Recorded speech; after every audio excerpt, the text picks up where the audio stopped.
नमस्कार, मैं हूं पुण्य प्रसून वाजपेयी। दस्तक में आपका स्वागत है।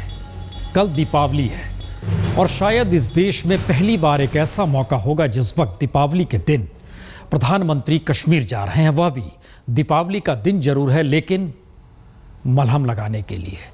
शायद कश्मीर के भीतर से दुआ की कोई आवाज कल के बाद दिल्ली के लिए भी उठ सके। एक खामोश तरीके से पूरी की पूरी घाटी सिमटी हुई है अपने आप में।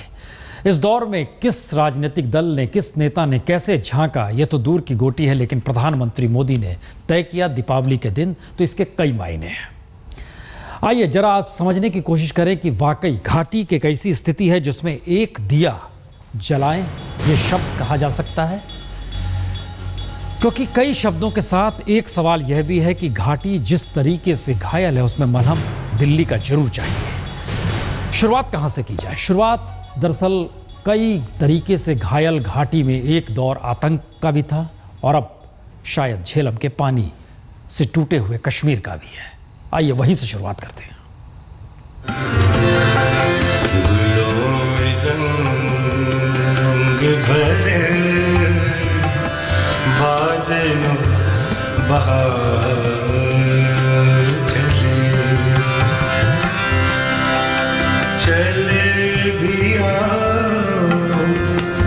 गुलशन का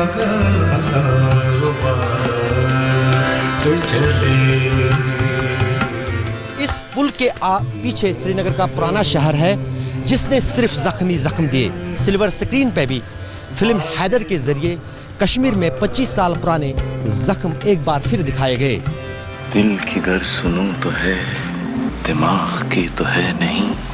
जान लो कि जान दो, मैं रहूं कि मैं नहीं।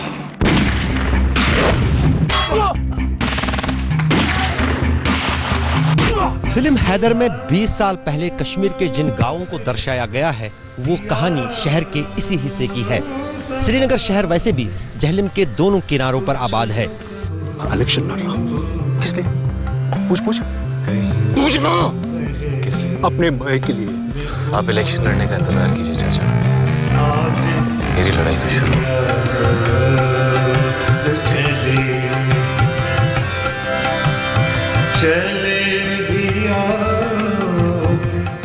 लेकिन इस झेलम ने सितंबर के पहले हफ्ते में जो सितम श्रीनगर शहर के वासियों पर ढाए, उनसे उबरने में लोगों को काफी समय लगेगा।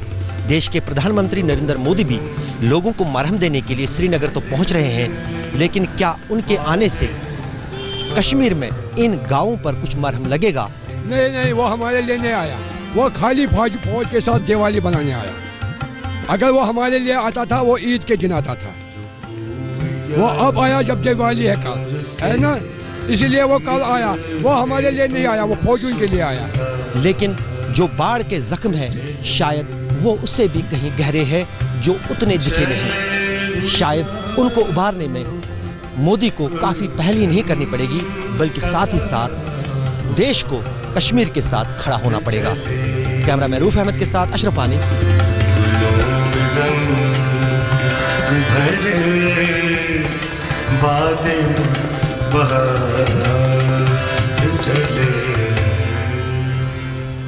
इन सवालों के जवाब के लिए मुजफ्फर बेग हमारे साथ जुड़ेंगे, जो कि डिप्टी सीएम रह चुके हैं, पीडीपी के नेता है। लेकिन झेलम क्या क्या लील गया, विरासत लील गया है, रिपोर्ट देखिए।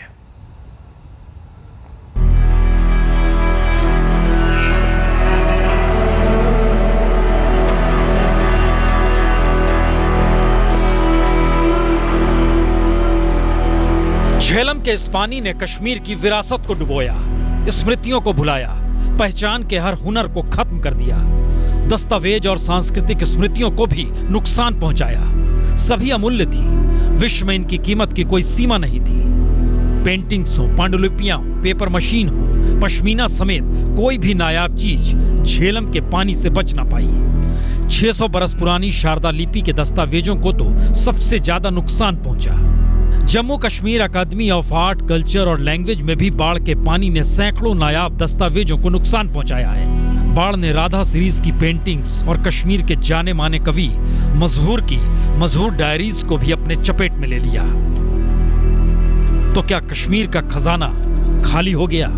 खाली तो नहीं हुआ, लेकिन अब पहले जैसा कुछ भी नहीं है। कश्मीरी शॉल, हाथ से बने कागज की चीजें और बौद्ध युग, धर्म और खगोल विज्ञान से जुड़ी गिलगित की दुर्लभ पांडुलिपियां और यहां तक कि 7वीं सदी की विरासत को भी झेलम का पानी लील गया। मशहूर फकीर सैयद अली हमदानी की दरगाह लकड़ी की कारीगरी की बेहतरीन मिसाल मानी जाती है, लेकिन झेलम ने इसे भी नहीं बख्शा। देवदार की लकड़ी पर कश्मीरी कलाकारी को निखारने वाली दरगाह खंडर सरीखा हो चुकी है। झेलम के किनारे बनी इस इमारत को गुजर कहते हैं। ये झेलम के मुहाने का प्रतीक बनी रही। कश्मीर की विरासत में वहां की अपनी वास्तुकला के साथ साथ ब्रितानी असर भी इसमें अक्सर देखा गया और जिक्र भी हुआ। 19वीं सदी की यह मशहूर इमारत झेलम के पानी के साथ बर्बाद हो चुकी है और इससे सटी हुई है खोसला और रत्न जैसी कोठियां जो शहर की दौलत की नुमाइश कभी किया करती थी। झेलम परवान पर आई तो यह भी ढह गई। 1420 से 1470 तक करीब 600 साल से भी पहले श्रीनगर शहर को जैनुल आबदीन ने बसाया था। उसको बड़शाह भी कहा जाता था, यानी सबसे बड़ा बादशाह। ये पुल जो श्रीनगर का अब सबसे पुराना पुल जहलम पर बचा है, जैना कदल, वो अभी भी यहाँ पर मौजूद है और हमारे बगल में जो जैनुल आबदीन थे बड़शाह, उनका मकबरा भी यहाँ पर है। 15वीं सदी के सुल्तान गियासुद्दीन जैनुल आबदीन की कब्र भी कश्मीर में ही है। शाहमीरी शैली में बना ये मकबरा भारत में अपनी तरह का अनोखा है, लेकिन ये झेलम के किनारे था तो सैलाब ने इसे भी बर्बाद कर दिया, लेकिन उजाड़ ना सका। झेलम के पानी ने मकबरे को तो बख्श दिया, लेकिन कई कब्र अपने साथ बहा कर ले गई। इनमें मुगल बादशाह बाबर के भाई मिर्जा हैदर दुलगत की कब्र भी थी। बहुत तबाही हो गई, मकबर भी वो गिर गया यहाँ से, बादशाह का मकबर। वो मायत में कफन से सामने देखते हैं। मिर्जा हैदर अपने वक्त के प्रमुख इतिहासकारों में से थे। उनकी किताब तारीखे रशीदी मुगलिया दौर पर रोशनी डालती है। दुलगत ने कश्मीर पर 10 साल तक हुकूमत भी की, लेकिन उनकी कब्र बह चुकी है। और तो और सैलाब ने कब्रगाहों को भी नहीं बख्शा। झेलम के किनारे गुलामी के दौर की मशहूर ईसाइयों की कब्रगाह बर्बाद हो चुकी है। यहाँ ज्यादातर श्रीनगर में रह रहे ब्रितानी सैन्य अधिकारियों और ईसाई मिशनरियों से जुड़े लोगों की कब्र थी। सब कुछ झेलम अपने साथ बहा कर ले जा चुकी है। बहुत आस है प्रधानमंत्री वहां जाएंगे दीपावली के दिन। लोगों को लग रहा है कि उनके घरों में झांक कर देखेंगे, हालात सुधर जाएंगे। हम वो भी दिखलाएंगे, लेकिन उससे पहले इस वक्त हमारे साथ चूंकि मुजफ्फर बेग साहब जुड़ चुके हैं। मुजफ्फर बेग साहब, बहुत बहुत स्वागत है आपका। लेकिन एक सवाल हर जहन में है, क्या ये वक्त चुनाव का है? चुनाव होने चाहिए, ये जहन में आता है? हमारी पार्टी का जो मौक़िफ़ है वो ये है कि इलेक्शन वक्त पे होने चाहिए। मेरी ज़ाती राय तो ये थी कि ये इलेक्शन के लिए माहौल जो है अभी साजगार नहीं है, और जो लोग बाइकाट कराना चाहते हैं वो शायद लोगों में जाकर कहें कि देखिए लोग भूखे मर रहे हैं, लोगों के शेल्टर नहीं, और ये सियासी पार्टियां इक़्तिदार के लिए मैदान में कूद पड़ी हैं। और मुझे खदशा है कि इससे शायद बाइकाट ज़रा ज़्यादा हो जाए। लेकिन बहरहाल हमारी पार्टी ने फैसला किया है, मैं उस फैसले का पाबंद हूँ। नहीं तो इस पे सियासत शुरू नहीं हो जाएगी है, क्योंकि राहत पे सियासत होने लगेगी जैसे ही राजनीति और चुनाव का जिक्र होगा। हाँ बिल्कुल सही है। और मैं समझता हूँ कि ये चुनाव के दौरान पे रिलीफ का जो काम है या रिहैबिलिटेशन का काम है वो उस तरह से उतनी स्पीड के साथ और उतनी काबिलियत के साथ नहीं हो सकता जितना कि चुनाव को अगर बाद में किया जाए तो जितनी अच्छी तरह से रिलीफ का काम हो सकता है शायद उस पर बुरा असर पड़ सकता है। नहीं तो आपको लगता नहीं कि प्रधानमंत्री जा रहे हैं, उनको जिक्र करना चाहिए, राजनेताओं से मिलना चाहिए, कहना चाहिए चुनाव पोस्टपोन करा दीजिए, चुनाव का वक्त नहीं है ये? नहीं, मुझे मालूम नहीं है कि वो किसी सियासी पार्टी से इस सिलसिले में मशवरा करेंगे, क्योंकि मोदी साहब बहुत ही कॉन्स्टिट्यूशनल किस्म के प्राइम मिनिस्टर हैं, और वो ये काम जो है वो मेरा ख्याल है कि इलेक्शन कमीशन पर छोड़ देंगे कि इलेक्शन कमीशन फैसला करे। मैं समझता हूँ कि वो इलेक्शन कमीशन पर किसी किस्म का आप हमारे साथ जरा बने रहेगा। हम दरअसल एक रिपोर्ट दिखलाना चाहते हैं। इस रिपोर्ट का मतलब यह है कि दरअसल प्रधानमंत्री मोदी जा रहे हैं श्रीनगर, वहां पर लोग क्या सोचते हैं और क्या पूरा कार्यक्रम है। अशरफ के पास चलते हैं।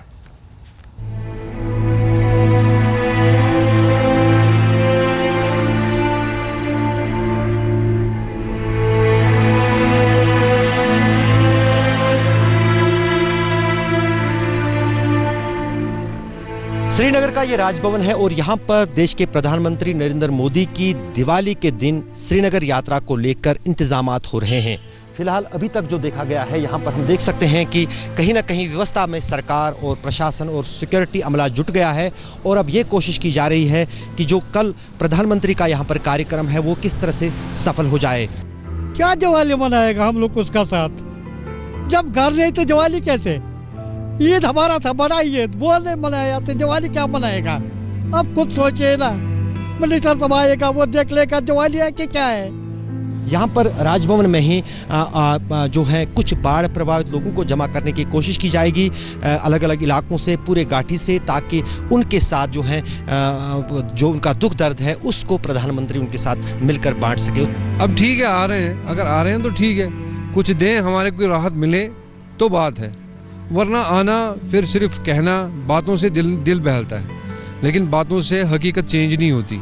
हकीकत चेंज करनी है तो हमारी मदद करनी है। राजभवन के पास ही नेहरू गेस्ट हाउस है, वहां पर जो राज्य के अधिकारी हैं और अलग अलग एजेंसियां जो हैं जो बाढ़ प्रभावित लोगों की मदद के लिए पिछले कई दिनों से जुटी हुई हैं और खासतौर से जो रेस्क्यू और रिलीफ ऑपरेशन जम्मू कश्मीर सरकार और दूसरी एजेंसियों की तरफ से चल रहा है उसका ब्यौरा लेंगे उन अधिकारियों से, उन अफसरों से और सरकार से। इधर कोई गवर्नमेंट हमको मदद नहीं कर रहा है, भी खुशी है हमको, इधर मिनिस्टर साहब आ रहे हैं वो देखने के लिए। अगर वो खुद आएगा खुद देख लेगा। हम लोग को इतना तकलीफ है, हम शाद में रह चुका है, टंटेज में रह चुका है, हमारा बाल बच्चों का तकलीफ है, कितना मुसीबतें बाहर पे उठा रहे हैं, ये उठा रहे हैं, क्या करेगा। सब लोगों की निगाहें इसी बात पर टिकी हैं कि प्रधानमंत्री किसी पैकेज की घोषणा भी कर सकते हैं श्रीनगर में दिवाली के दिन और शायद कहीं ना कहीं उससे बाढ़ प्रभावित लोगों की दिवाली जो है वो खुशियों में बदल जाए। हमको उम्मीद है कुछ मदद हो जाएगा, ये हमको उम्मीद है। अगर ये उम्मीद नहीं रखेगा फिर क्या फायदा है। अभी तक तो सिर्फ वादे किए गए, दिलासे दिए गए, दिया कुछ नहीं गया। हालत देखिए मेरे मकान की, 3 मंजिला मकान था, पूरा बसा हुआ था, सज धज के था, आज कुछ भी नहीं है। और इन 2 महीनों में सिर्फ हमारी सरकार ने भी और वहाँ की सरकार ने भी सिर्फ वादे किए हैं, दिया कुछ नहीं है। 12 बजे के आसपास प्रधानमंत्री श्रीनगर पहुंचेंगे और उसके बाद सीधे यहाँ राजभवन आ जाएंगे और शाम को करीब 5 बजे वो यहाँ से फिर दिल्ली के लिए वापस रवाना होंगे। कैमरामैन रूफ अहमद के साथ अशरफ वानी, श्रीनगर आज तक। तो 12 बजे से लेकर 5 बजे तक। लेकिन मुजफ्फर बेग साहब, हमारे रिपोर्टर की रिपोर्ट बताती है कि लोगों को रिलीफ नहीं मिल रहा है, दुख है, दर्द है, चुनाव का जिक्र कोई नहीं सोच रहा है।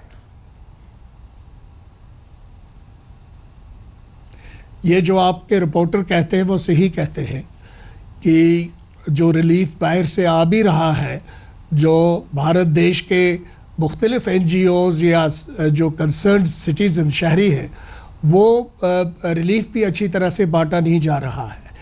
यहाँ पे खुद हमारे चीफ मिनिस्टर साहब ने इस बात का एतराफ़ किया है कि वो गवर्नमेंट की कारकर्दगी से मायूस है, वो उससे खुश नहीं है।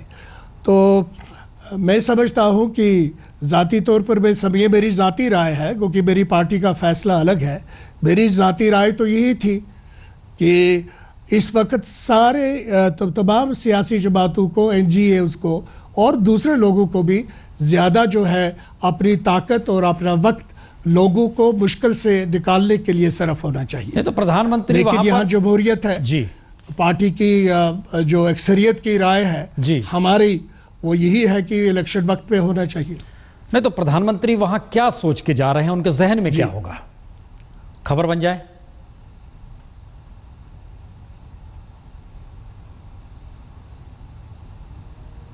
मैं समझता हूं कि प्रधानमंत्री यहां पर इसलिए नहीं आए हैं कि वो हेडलाइंस बनाए और अखबारों में उनकी शोहरत हो और बड़ा ढुढूरा पीटा जाए। मेरा ख्याल है उनके दिल में ये जज्बा जाग उठा है कि वो जम्मू कश्मीर की इस मुश्किल घड़ी में यहाँ के गमज़दा लोगों तक पहुंचे। चलिए, बहुत बहुत शुक्रिया, बहुत बहुत शुक्रिया। लेकिन इन सब के बीच स्थिति क्या है, किस रूप में है, जम्मू कश्मीर हाईकोर्ट की तरफ से आवाज आई एक PIL पर, रिपोर्ट देखिए।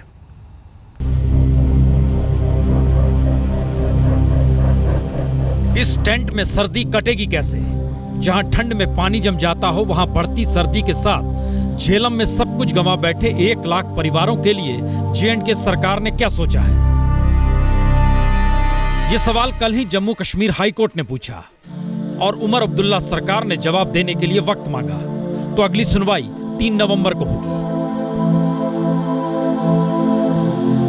राहत के नाम पर और मुनाफा कमाने के नाम पर घाटी में लगातार सड़ा हुआ अनाज और एक्सपायर्ड दवाइयां बेची जा रही हैं। उस पर रोक कैसे लगेगी? ये सवाल भी हाईकोर्ट ने drug and food control organisation से पूछा और जवाब मिला कि अदालत सही कह रही है, हम छापे मार रहे हैं। 189 जगहों पर छापे मारे गए हैं। 50,000 की एक्सपायर्ड दवाइयां भी जब्त की गई हैं। 8 बड़ी दुकानों के लाइसेंस रद्द कर दिए गए हैं। बड़ी मात्रा में सड़ा हुआ चावल भी जब्त किया गया है। तो कार्रवाई जारी है, लेकिन पूरी तरह रोक लगाने के लिए वक्त चाहिए।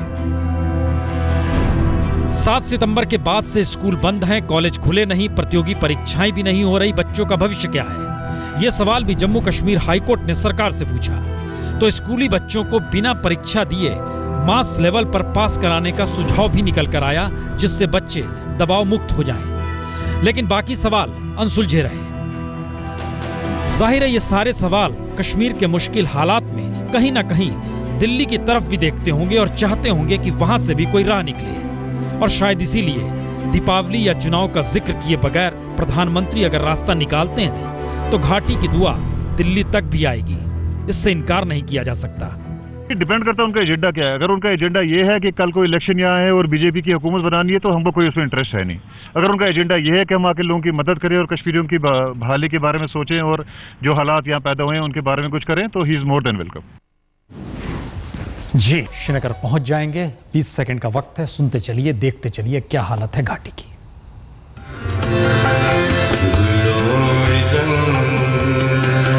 भरे बादलों बहार